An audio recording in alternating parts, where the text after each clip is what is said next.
for joining our latest knit tutorial, how to knit the Seersucker Stitch. The Seersucker Stitch combination creates these beautiful diamond textures in the fabric of your work. It's a simple stitch combination and we know you're going to love it. So I'm using the Prim needles today. This is the single pointed needle, but they have DPNs and circulars too. I really like the point on this because it's nice and rounded. It prevents stitches from falling off, and it's a triangular shape, so it's easier to hold. It's very ergonomic. So we're going to start by casting on 16 stitches. The Seersucker Stitch, say that 10 times fast, the Seersucker Stitch works best on multiples of 4, so that's why we're casting on 16. To begin row 1, we're going to do a knit 1, purl 1, and then we're going to repeat that across. So at the end of this row, you're going to have 8 knits and 8 purls. I am moving a little bit slower in this particular tutorial. If you are an advanced knitter, you may want to hop back to the blog. Hop back to the blog, the link is in the description of this video. We have a really nice and very quick pictorial step-by-step guide. So if you like following videos, this is the video to watch. If you don't, head on over to the blog. There's some really good resources there too. So we're just about finished with row 1 where we did a knit 1, purl 1 across. And we're about to start row 2, and row 2 is exactly the same. So you're going to just do a knit 1, purl 1 across. What I really like about this stitch is if you plan on doing any kind of circular pattern, it's pretty easy to pick up and adapt to working on DPNs or working on a circular needle. Now granted, you're going to have to do go back and forth and kind of reverse some things, but you should be able to pick it up pretty easy. So again, row 2, we're doing knit 1, purl 1 across.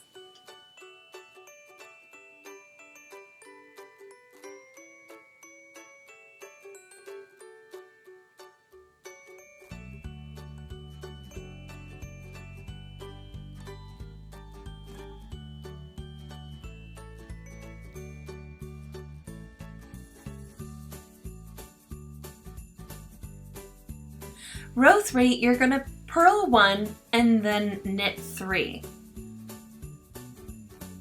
You can grab the right yarn, here, the right piece of yarn. So purl 1,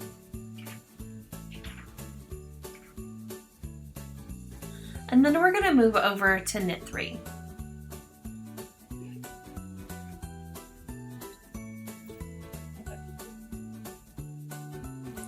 One, 2, and 3. So we're just going to repeat that across. So our next stitch is going to be a purl.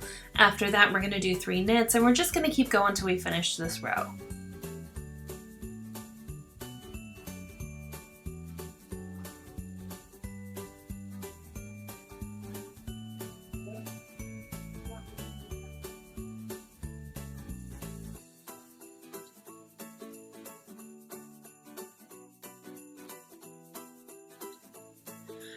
For row 4, you're going to purl 3 and knit 1, and then repeat that across.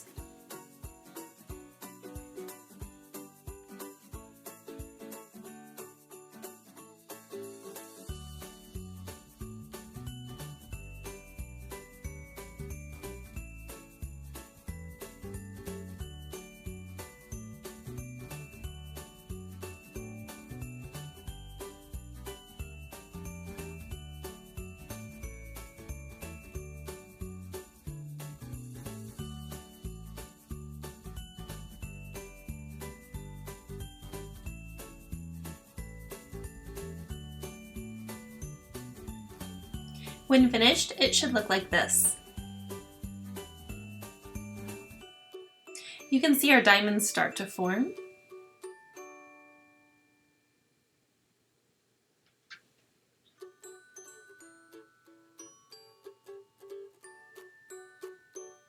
For both rows 5 and 6, it's knit 1, purl 1 across, just like in rows 1 and 2. For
Again, row 6, we're going to knit 1, purl 1.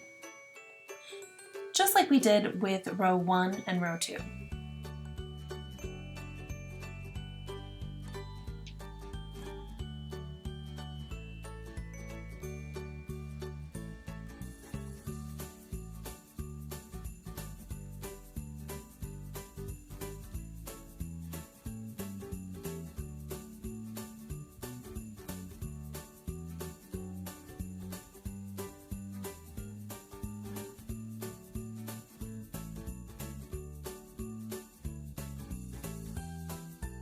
You can see our diamond shapes are fully formed, and in row 7 we're going to start our next row of diamonds.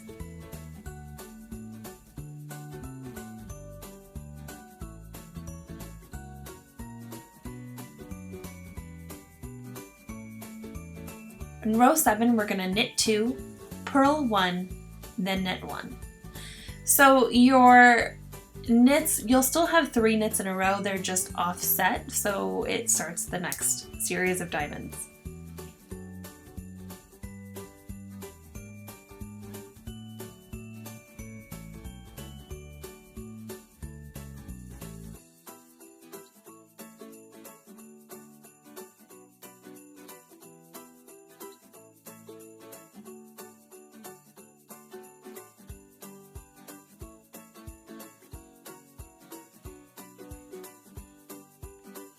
When finished with row 7, it should look like this.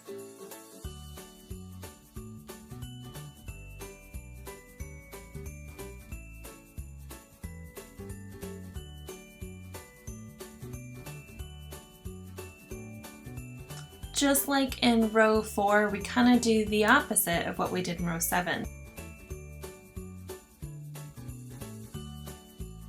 So purl 1, knit 1, purl 2.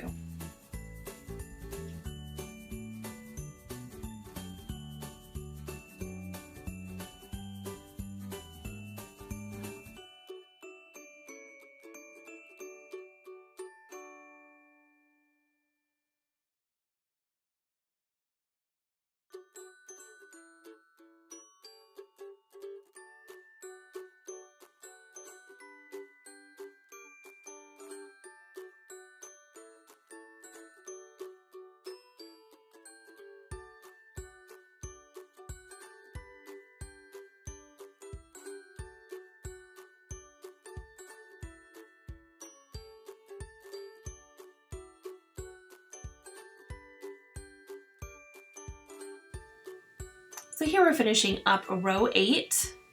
This is the wrong side of our fabric, and if we flip it over to the right side, you can see our 2 rows of fully formed diamonds. So here's our bottom row, and here's our top row. So those are rows 1 through 8, and to just continue with the diamond pattern, you just have to repeat rows 1 through 8. So here's a larger swatch, so where you can see the diamonds on across a larger piece of fabric. We did 52, we cast on 52 stitches and worked 3 repeats, so 24 rows here, and you can really see how the diamonds move across the fabric. This makes it a perfect stitch for garments, which is why the texture in lace sweater is so nice. What's really nice about this is as it stretches, the diamonds maintain their shape and they kind of really stick to your curves. It's a really nice one to work with. Thank you for joining us for the Seersucker Stitch tutorial. Make sure to follow us on all of our social media profiles, and happy crafting!